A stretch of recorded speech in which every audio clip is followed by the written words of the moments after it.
బాగుండు నీటి విద్యలకు. ఇప్పుడు ఏపీ టాప్ 10 చూద్దాం.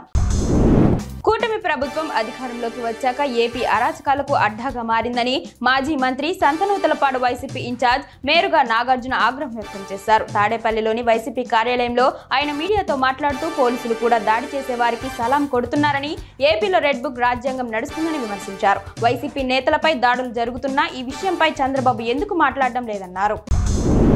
విజయవాడ వరద బాధితులకు ఎన్డీఏ ప్రభుత్వం మంచి ప్యాకేజీ ఇచ్చిందని కొండేపి ఎమ్మెల్యే, రాష్ట్ర సాంఘిక సంక్షేమ శాఖ మంత్రి డోల బాల వీరాంజనేయ స్వామి అన్నారు. ఒంగోలులో నిర్వహించిన మీడియా సమావేశంలో ఆయన మాట్లాడారు. బాధితులకు ₹1 కోటి ఇస్తామని హామీ ఇచ్చి ఎవరికి ఇచ్చారని ఇండైరెక్ట్ గా మాజీ సీఎం జగన్ ని ఉద్దేశించి విమర్శించారు. బ్లూ మీడియాను అడ్డం పెట్టుకుని అసత్యాలు ప్రచారాలు చేస్తున్నారని ఆగ్రహం వ్యక్తం చేశారు. చంద్రమండలం పైకైనా అడుగు పెట్టొచ్చు కానీ జగనన్న కాలనీలోకి మాత్రం అడుగు పెట్టలేమని ఆయన రాష్ట్ర జలవనరుల శాఖ మంత్రి నిమ్మల రామానాయుడు అన్నారు. పాలకొల్లు టిట్కో గృహాల ఆవరణలో నిర్వహించిన సభలో ఆయన పాల్గొని మాట్లాడారు. పాలకొల్లు నియోజకవర్గ అభివృద్ధికి అహర్నిశలో శ్రమిస్తున్నామన్నారు. పురపాలక శాఖ మంత్రి పొంగూరు నారాయణ పాలకొల్లును అభివృద్ధి చేస్తామని హామీ ఇచ్చారన్నారు. మంత్రి నారాయణకు నిమ్మల కృతజ్ఞతలు తెలిపారు. బీజేపీ రాష్ట్ర కిసాన్ మోర్చా పిలుపు మేరకు జిల్లా బీజేపీ కిసాన్ మోర్చా విభాగం ఆధ్వర్యంలో గోవు ఘోష విను గోవింద అంటూ శ్రీకాకుళం నగరం బలగమెట్టు వద్ద ఉన్న చారిత్రక శివాలయం ఆవరణలో నిర్వహించారు. ఈ సందర్భంగా బీజేపీ జిల్లా అధ్యక్షుడు బిర్లంగి ఉమామహేశ్వరరావు మాట్లాడుతూ మాజీ స్పీకర్ తమ్మినేని సీతారాం లడ్డూ కల్తీపై మాట్లాడిన మాటలపై ఫైర్ అయ్యారు.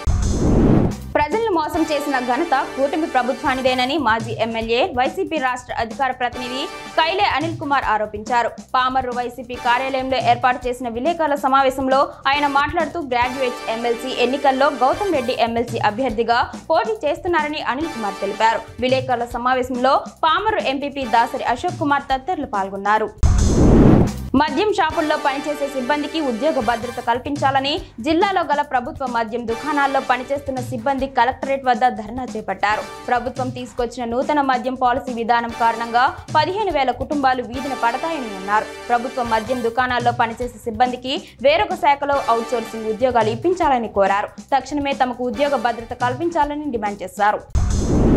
ఏలూరు జిల్లా ప్రజానికానికి జిల్లా ఎస్పీ ప్రతాప్ శివకిషోర్ ఒక విజ్ఞప్తి చేశారు. సోషల్ మీడియా వేదికగా ఫేక్ ప్రొఫైల్స్ తో జాగ్రత్తగా ఉండాలని ఆయన హెచ్చరించారు. మీకు తెలిసిన అధికారులు స్నేహితుల ఫొటోస్ తో ఫేక్ రిక్వెస్ట్లు వస్తాయని, స్నేహంగా చాట్ చేస్తూ అత్యవసరంగా అమౌంట్ అడగడం, నిజమైన పోలీస్ అధికారులాగా నమ్మించడం వంటి మోసాలకు పాల్పడుతున్నారని, కావున ప్రజలు జాగ్రత్తగా ఉండాలన్నారు.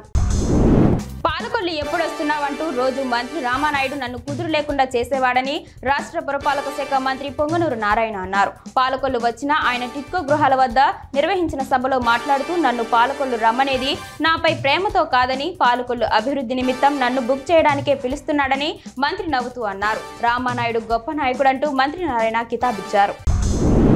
సామర్లకోట మున్సిపాలిటీలో పారిశుద్ధ్య పనుల నిర్వహణకు తీసుకున్న సిబ్బందిని పారిశుద్ధ్య పనులకు కాకుండా ఇతరేతర పనులకు వినియోగించడం వలన పట్టణంలో పారిశుద్ధ్యం అధ్వానంగా మారిందని సీనియర్ కౌన్సిలర్ ఆవాల లక్ష్మీనారాయణ కౌన్సిల్లో అధికారులపై తీవ్రంగా ధ్వజమెత్తారు. మున్సిపల్ చైర్పర్సన్ అరుణ అధ్యక్షతన కౌన్సిల్ సమావేశం నిర్వహించారు.